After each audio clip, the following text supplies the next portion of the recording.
नमस्कार। आज मी सौंदाळ्याची कढी आणि फ्राय बनवत आहे। त्यासाठी मी सौंदाळे साफ करून घेते आणि त्याचे पीस करून घेते।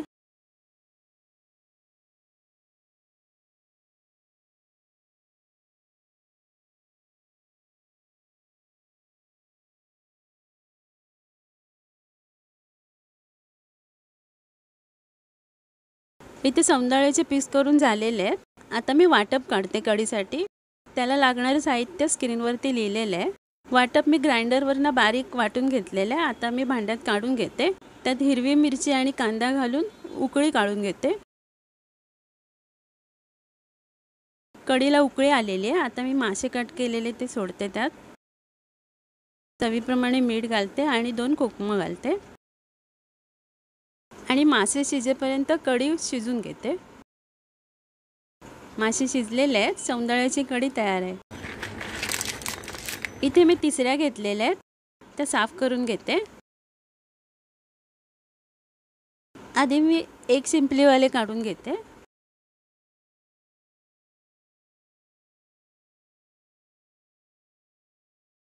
शिंपल्या साफ करून झालेल्या आहेत। आता मी त्या धुवून घेते। आता इथे मी तिसऱ्याची मासे घेतलेले आहेत। त्यात बारीक चिरलेला कांदा, हिरवी मिरची, आलं आणि लसूण, चिंचेचा कोळ, कोथिंबीर, लाल तिखट, हळद आणि मीठ घालून मिक्स करून घेते। त्यातनं पाणी सुटेल। आता त्यात मी तांदळाचं पीठ घालून सगळं एकत्र करून त्याचे गोळे करून घेते। आता मी सौंदाळे घेतले तळायसाठी 2 पीस। त्यात मी लाल तिखट, मीठ, हळद, कोकम आगळ आणि थोडेसे पाणी घालून मी पेस्ट करून घेते आणि माशांना लावून घेते। माशांना मसाला लावलेला आहे। आता मी रव्यामध्ये थोडंसं तांदळाचं पीठ आणि लाल मिरची पावडर घालून माशांना लावून घेते। तव्यावर तेल घेतलेले आहे। आता मी सौंदाळ्याचे पीस फ्राय करून घेते। आता हे तिसऱ्याचे डांगर आणि सौंदाळे दोन्ही फ्राय करून घेते।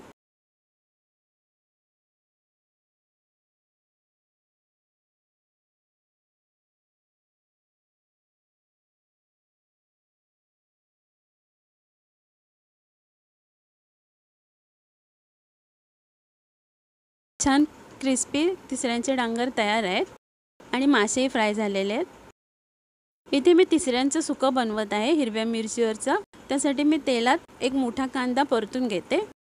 कांदा जरासा परतून झाल्यावर त्यात आलं लसूण बारीक चिरलेलं घालते। वरून हिरव्या मिरच्या 3 मोठ्या हिरव्या मिरच्या घेतलेल्या आहेत, त्या पण परतून घेते। आता मी हळद घालून परतून घेते। वरून तिसऱ्या घालते आणि सगळं एकत्र मिक्स करून घेते। एक छोटा चमचा काळी मिरी पावडर घालते आणि सगळं मिक्स करून घेते आणि पाणी घालून झाकण लावून शिजवून घेते। थोडंसं पाणी आटलेलं आहे। आता मी 3 कोकम घातलेले आहेत आणि चवीप्रमाणे मीठ घालून परत एकदा झाकण लावून मी शिजवून घेते। तिसऱ्यांमधलं पाणी आटलेलं आहे। आता किसलेलं खोबरं घालते, सगळं मिक्स करून घेते आणि एक वाफ काढते।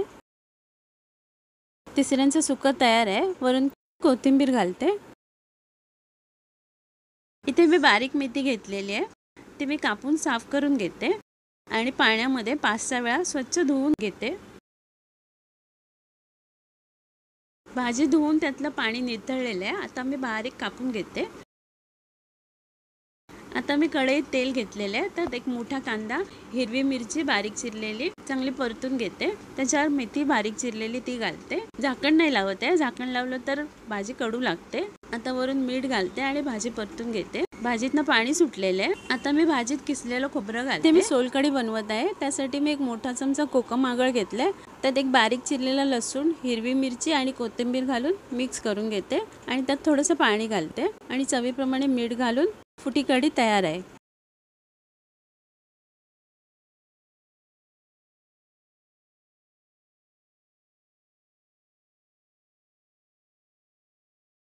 आजची नॉनव्हेज थाळी तयार आहे। तुम्हाला आवडली असेल तर नक्कीच लाईक, शेअर, सबस्क्राईब आणि कमेंट करायला विसरू नका। धन्यवाद।